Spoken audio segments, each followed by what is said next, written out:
Hello बच्चों, चलिए प्रश्न को पढ़ते हैं। गुब्बारे नुमा संरचनाएं जो टाइलोसिस कहलाती हैं वे।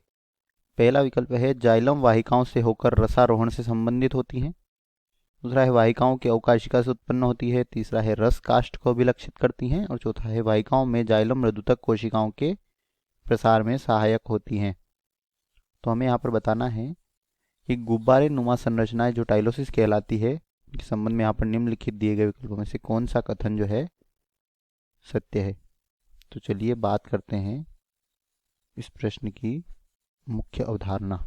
तो बच्चों, क्या होता है कि जो अंतः काष्ठ होती है इसकी जो वाहिनिकाएं और वाहिकाएं होती है, अंतः काष्ठ की जो वाहिनिकाएं तथा वाहिकाएं जो होती है, इनकी जो गुहा होती है, इसमें इनकी गुहा में पेरेनकाइमा कोशिकाएं या मृदुतक कोशिकाएं जिन्हें कहा जाता है, पेरेनकाइमा को मृदुतक कहते हैं।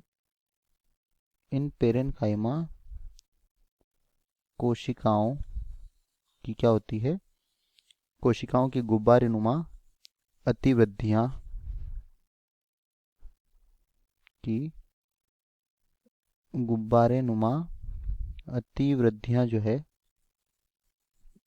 क्या करती हैं, गुब्बारेनुमा अतिवृद्धियां कोशिकाओं के गर्त वाले स्थान के अंदर धस जाती हैं।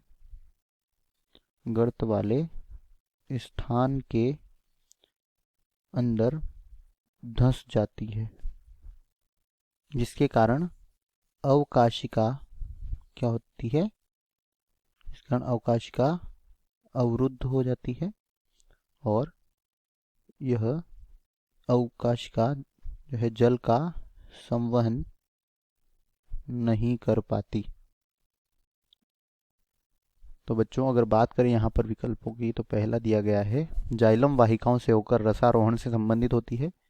तो बच्चों, गुब्बारे नुमा संरचनाएं टाइलोसिस, यह गुब्बारे नुमा संरचनाएं जो होती है इन्हें क्या कहा जाता है, टाइलोसिस कहते हैं। और यह रसारोहण से संबंधित नहीं होती है, इसलिए ए विकल्प गलत हो जाएगा।